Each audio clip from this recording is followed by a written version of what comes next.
Hello，大家好，歡迎收睇另一集嘅 Man on Wheels。今日呢，我就約咗班車友去踩大約100km度啦，就去返我之前介紹過嗰個阿米習族人嘅地方，係一個冇乜車，全部都係田啊同埋牧場嘅。個總爬升呢，就大約1500m 度啦。我哋呢，就去到大概40km 就補給嘅中途。希望晏啲唔會落雨啦，因為而家你哋睇唔到啊，但係我副眼鏡呢係完全滿晒水珠啊，好矇啊！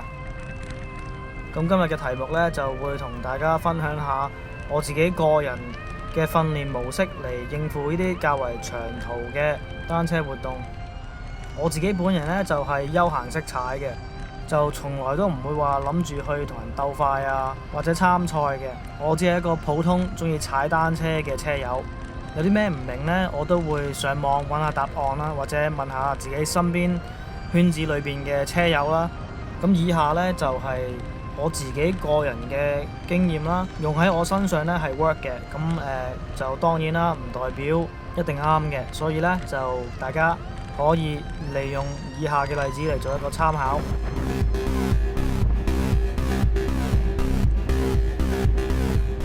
OK， 而家我哋正式入正題啦。咁呢個踩長途訓練呢，我就將佢會分為5個項目嘅。踩長途車嚟講呢，第一樣嘢就肯定係要諗辦法點樣 improve 你嘅持久力啦、耐力啦。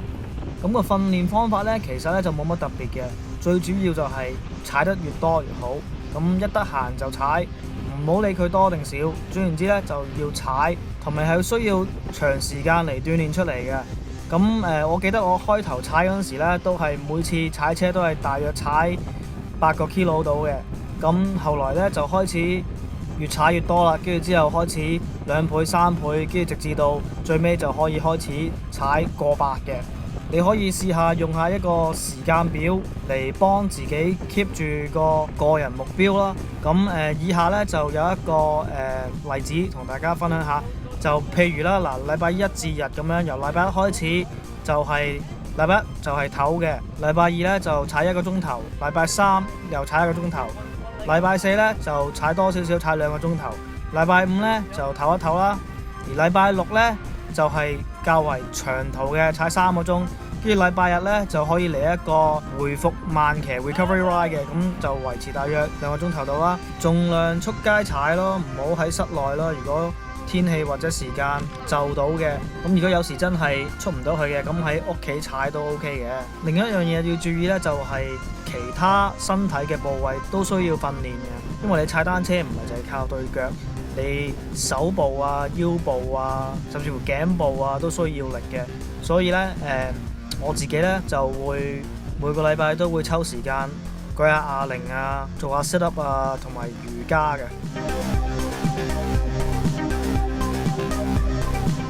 Okay， 除咗耐力呢，踩長途車呢都需要訓練自己嘅身體習慣一邊踩車一邊進食嘅。個目標呢就要令到你個胃唔會感覺不安啦。大部分人嚟講呢，碳水化合物呢就係呢一個踩車嘅主要能源嚟嘅。大部分嘅食物同飲品呢都係較為偏高糖分嘅。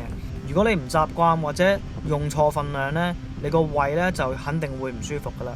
我之前呢都有拍過一條短片講解下點樣進食嘅，咁我就留條 link 喺依度上面啦。OK， 第3個要注意嘅方面呢，就係學曉點樣釋放能源啊。當你做緊劇烈運動嗰陣時，例如突然間要加速啊，或者爬坡嗰陣時咧，用嘅體能咧就會比較多。喺嗰啲時刻咧，通常個身體咧都係用碳水化合物維持嗰啲爆炸力嘅。咁以外比較正常啲嘅速度，你其實想令到你身體燃燒你嘅身體脂肪嚟做主要嘅能源。咁點樣可以訓練到你嘅身體用脂肪咧嚟維持呢啲較為冇咁激嘅踩法咧？就係慢踩，但係一定要踩長途嘅。即係咧點樣慢踩咧？就係用你大約75% 嘅 FTP 係用力踩嘅都係，但係咧你係可以好自然咁樣好舒服咁繼續可以傾到偈嘅。咁通常都係踩3-4個鐘頭啦，最少要喺呢一個速度。OK， 頭先我哋講過點樣先可以提升你嘅持久力啦，點樣補充能源啦，同埋訓練你身體喺某個時候釋放唔同嘅能源、脂肪或者碳水化合物啦。咁下一樣嘢呢，第4樣嘢呢，就要講下腳力嘅，嚟應付突然嘅加速或者爬坡嘅。最好嘅訓練方法呢，就係跑圈，就係用以下嘅反覆嘅方法嚟跑圈。首先咧，你想用開頭嗰10至15分鐘嚟做一個熱身嘅，跟住之後咧就用盡全力100% 嘅力嚟踩30秒，然後之後咧就降翻去普通嘅速度，大約2分鐘嚟回力嘅，跟住之後咧又爆全力爆45秒，然後咧又唞翻2分鐘慢踩嘅，之後咧就爆100% 走1分鐘嘅，然後慢踩嚟 cool off 嘅，咁。總括嚟咧，呢個一個 session 就可以維持大約30分鐘到啦，或者長啲嘅，睇下你自己本身嘅體力。如果你想針對爬坡嘅腳力呢，就可以試下以下嘅方法。個技巧呢，就大致上同普通爬坡一樣噶啦。你想轉定個波，然後先開始爬山，就 keep 住嗰度力，完成整個爬坡嘅。好多人都會以呢個時間或者用幾多 watt 嚟衡量自己爬得好唔好嘅。咁其實咧，好多人而家已經開始改變自己嘅訓練模式，就個目標咧就定喺可以爬同一座山幾多次，維持喺同一個力度。就譬如如果你個平均 watt 數係170嘅，爬呢一座山嘅，咁你想即刻翻轉頭再爬多一次，用同一個 watt 數，就唔會話想爬快過之前嗰個時間或者 watt 數嘅。經過一段時間嘅訓練呢，你就唔單止腳力勁咗，你啲肌肉呢就唔會咁快會有呢種酸痛嘅感覺啊！即係減少呢個乳酸嘅積聚，你個爆炸力同埋呢個爬坡嘅能力就自然會提升嘅。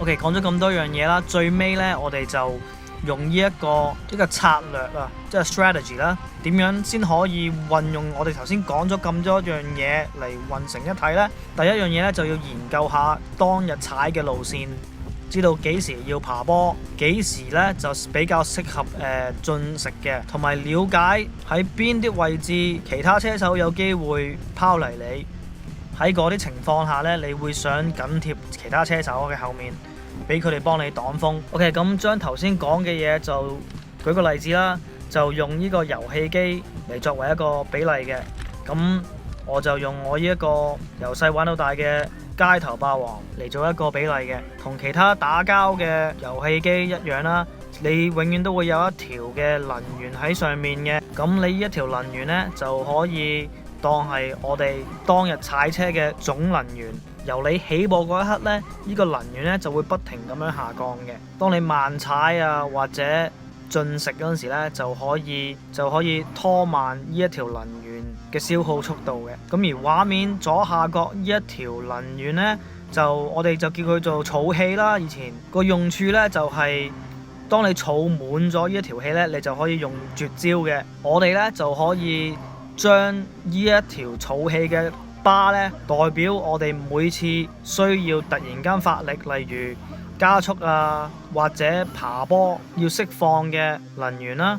當你消耗咗一橛呢啲咁嘅氣呢，就需要時間嚟慢慢儲翻嘅，即係回氣啦。所以呢，如果你了解當日踩嘅路線呢，知道幾時要爬坡啊，幾時要突然加速嘅，就個好處就係呢，你唔會立亂用你嗰啲氣咯。你知道如果前面有座細山我要爬嘅，大約要用1/4嘅氣，咁你預先如果儲滿咗嘅成個 full bar嘅，咁你起碼知道仲有3/4剩嚟準備下一個 attack。如果前面有一座好長嘅山嘅，咁話唔定預先你唔想帶頭呢，你想盡量慳力，匿埋喺人群後面等其他車手幫你擋風，儲滿晒你要用嘅氣力，之後一口過咁樣爬晒成座山去咯。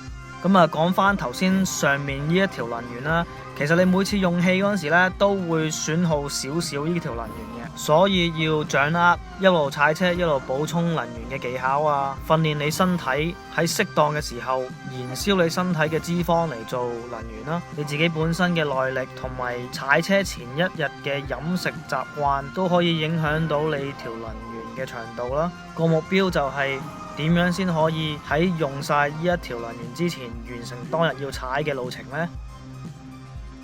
OK， 希望以上同大家分享嘅訓練模式對大家有幫助啦。講翻今日踩呢條路線呢，我哋最尾呢就踩咗110 km 嘅，爬升就1580啦。喺4個鐘頭內完成嘅，平均速度呢都有28 km 到嘅，最尾都係冇落到雨嘅。個氣溫呢就真係較為涼啦，係完全啱晒走長途啊！對於有踩開長途嘅觀眾，唔知以上講嘅嘢，大家有冇啲咩意見呢？不妨喺下面同大家分享下。希望你中意呢一條短片，記得俾個 like、訂閱同埋撳埋個鐘仔。今集就講到咁多啦，多謝收睇，下次見。